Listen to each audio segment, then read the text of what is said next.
اللہم صلی علی سیدنا و مولانا محمد وعلی آلہ وصحبہ وبارک وسلم۔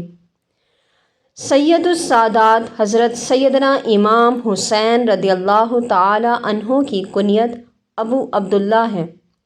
آپ رضی اللہ تعالی عنہ نبی کریم صلی اللہ علیہ وآلہ وسلم کے نواسے اور حضرت علی کرم اللہ وجہہ اور فاطمۃ الزہرا رضی اللہ تعالی عنہا کے چھوٹے صاحبزادے ہیں۔ حضرت حسین رضی اللہ تعالی عنہ اپنے بھائی حضرت حسن رضی اللہ تعالی عنہ سے 1 سال چھوٹے تھے، اس لیے ان کی عمر مبارک حضور اقدس صلی اللہ علیہ وآلہ وسلم کے وصال کے وقت بہت کم تھی، یعنی 6 برس اور 6 مہینے کی تھی۔ ان کے بارے میں رسول اکرم صلی اللہ علیہ وآلہ وسلم کا ارشاد مبارکہ ہے کہ الحسین منی وانا من الحسین، یعنی حسین مجھ سے ہے اور میں حسین سے ہوں۔ ہجرت کے 4 سال 3 شعبان جمعرات کے دن آپ رضی اللہ تعالی عنہ کی ولادت باسعادت ہوئی۔ اس خوشخبری کو سن کر جناب رسالت مآب صلی اللہ علیہ وآلہ وسلم تشریف لائے، نواسے کو گود میں لیا، دائیں کان میں اذان اور بائیں میں اقامت کہی اور اپنی زبان منہ میں دے دی۔ نبی کریم صلی اللہ علیہ وآلہ وسلم کا مقدس لعاب دہن حضرت حسین رضی اللہ تعالی عنہ کی غذا بنا۔ 7ویں روز عقیقہ کیا گیا۔ آپ رضی اللہ تعالی عنہ کی پیدائش سے تمام خاندان میں خوشی اور مسرت محسوس کی جاتی تھی، مگر مستقبل میں کربلا کے میدان میں حضرت سیدنا امام حسین رضی اللہ تعالی عنہ پر آنے والے سخت ترین حالات کا علم اللہ تعالیٰ کے علاوہ کسی کو نہیں تھا۔ ایک طرف پیغمبر اسلام صلی اللہ علیہ وآلہ وسلم، جن کی زندگی کا مقصد ہی اخلاق انسانی کی تکمیل تھا، اور دوسری طرف حضرت علی بن ابی طالب رضی اللہ تعالی عنہ، جو کہ اپنے عمل سے خدا کی مرضی کے خریدار بن چکے تھے، اور تیسری طرف حضرت فاطمۃ الزہرا رضی اللہ تعالی عنہا، جو خواتین کے طبقے میں نبی کریم صلی اللہ علیہ وآلہ وسلم کی رسالت کو عملی طور پر پہنچانے کے لیے ہی قدرت کی طرف سے پیدا ہوئی تھی۔ اس نورانی ماحول میں حضرت امام حسین رضی اللہ تعالی عنہ کی پرورش ہوئی۔ حضور اکرم صلی اللہ علیہ وآلہ وسلم اپنے دونوں نواسوں کے ساتھ انتہائی محبت فرماتے تھے، سینے پر بٹھاتے تھے، کاندھوں پر چڑھاتے تھے، اور مسلمانوں کو بھی تاکید فرماتے تھے کہ ان سے محبت رکھو، مگر چھوٹے نواسے کے ساتھ آپ صلی اللہ علیہ وآلہ وسلم کی محبت کے انداز کچھ خاص امتیاز رکھتے تھے۔ ایسا بھی ہوتا تھا کہ نماز میں سجدے کی حالت میں حضرت امام حسین رضی اللہ تعالی عنہ پشت مبارک پر آ گئے تو سجدے میں طول دے دیا، یہاں تک کہ وہ خود سے بخوشی پشت پر سے علیحدہ ہو گئے،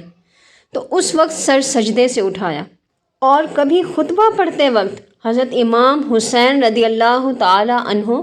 مسجد کے دروازے سے داخل ہونے لگے اور زمین پر گر گئے، تو رسول اکرم صلی اللہ علیہ وآلہ وسلم نے اپنا خطبہ موقوف کر دیا، منبر سے اتر کر حضرت امام حسین رضی اللہ تعالی عنہ کو زمین سے اٹھایا اور پھر منبر پر تشریف لے گئے، اور مسلمانوں کو بھی تنبیہ کی کہ دیکھو یہ حسین ہے، اسے خوب پہچان لو اور اس کی فضیلت کو یاد رکھو۔ 6 برس کا بچہ کیا دین کی باتوں کو محفوظ کر سکتا ہے؟ لیکن حضرت سیدنا امام حسین رضی اللہ تعالی عنہ کی روایتیں احادیث کی کتب میں نقل کی جاتی ہیں، اور محدثین نے اس جماعت میں ان کا شمار کیا ہے جن سے 8 حدیثیں منقول ہیں۔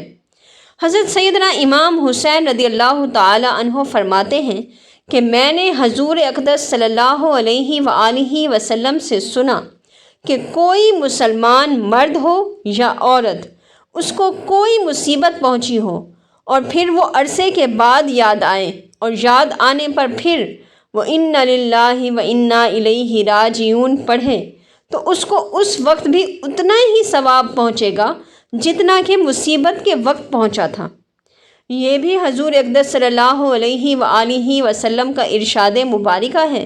کہ میری امت جب دریا پر سوار ہو اور سوار ہوتے وقت بسم اللہ مجریہا و مرساہا ان ربی لغفور الرحیم پڑھ لے تو یہ ڈوبنے سے امن کا ذریعہ ہے۔ حضرت امام حسین رضی اللہ تعالی عنہ نے 25 حج پیدل کیے ہیں، نماز اور روزہ کی بھی بہت کثرت فرماتے تھے،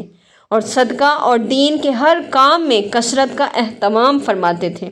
حضرت امام ربیعہ رحمۃ اللہ علیہ فرماتے ہیں کہ میں نے حضرت امام حسین رضی اللہ تعالی عنہ سے پوچھا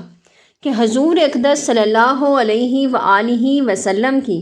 کوئی بات آپ کو یاد ہے؟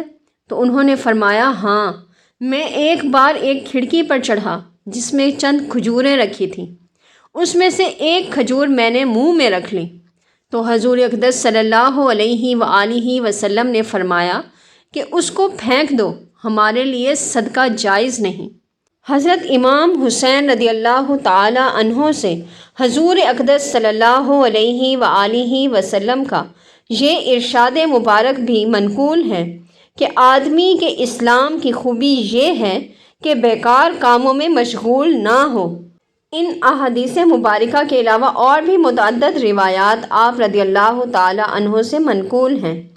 اس قسم کے واقعات صحابہ کرام رضوان اللہ اجمعین کے بکثرت ہیں کہ بچپن کے واقعات حضور اقدس صلی اللہ علیہ وآلہ وسلم سے نقل کیے اور یاد رکھے۔ محمود بن ربیع رضی اللہ تعالی عنہ ایک صحابی رسول ہیں جن کی عمر حضور اکرم صلی اللہ علیہ وآلہ وسلم کے وصال کے وقت 5 برس کی تھی۔ وہ فرماتے ہیں کہ میں عمر بھر اس بات کو نہیں بھولوں گا کہ نبی کریم صلی اللہ علیہ وآلہ وسلم ہمارے گھر تشریف لائے تھے۔ سبحان اللہ۔